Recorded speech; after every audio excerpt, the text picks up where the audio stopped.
Have you ever thought about the legal skeleton that helps maintain order in a country as diverse and populous as India? Yes, we're talking about the Indian Penal Code. The Indian Penal Code, or IPC, as it's often referred to, was enacted in the year 1860. This comprehensive code was designed to cover all substantive aspects of criminal law. But what does it really entail? For starters, the IPC is a document that lists all the offenses and their corresponding punishments. Each specific law within the IPC is known as a section, and there are over 500 of them. So, when you hear someone say Section 377 or Section 302, they're referring to a specific law within the IPC. The IPC is divided into 23 chapters, each dealing with a specific form of offenses. For example, Chapter 16 deals with offenses affecting the human body, and Chapter 17 focuses on offenses against property. One of the key elements of the IPC is its principle of legality.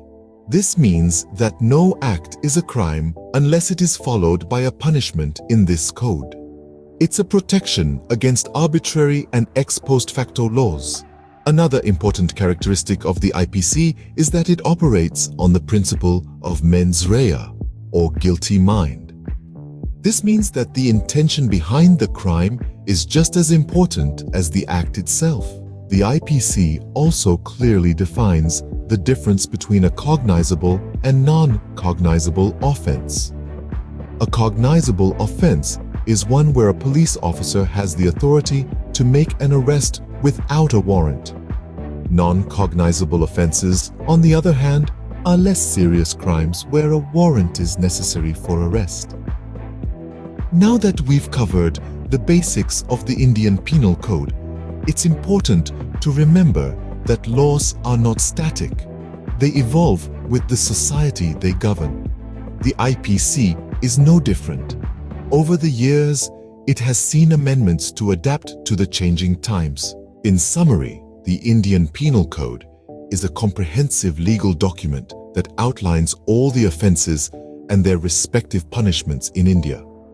It operates on key principles such as legality and mens rea. It also distinguishes between cognizable and non-cognizable offenses. Despite being over a century old, it continues to evolve and adapt to serve the needs of contemporary society. Remember, knowledge is power. The more you understand the laws that govern you, the better equipped you are to navigate the world.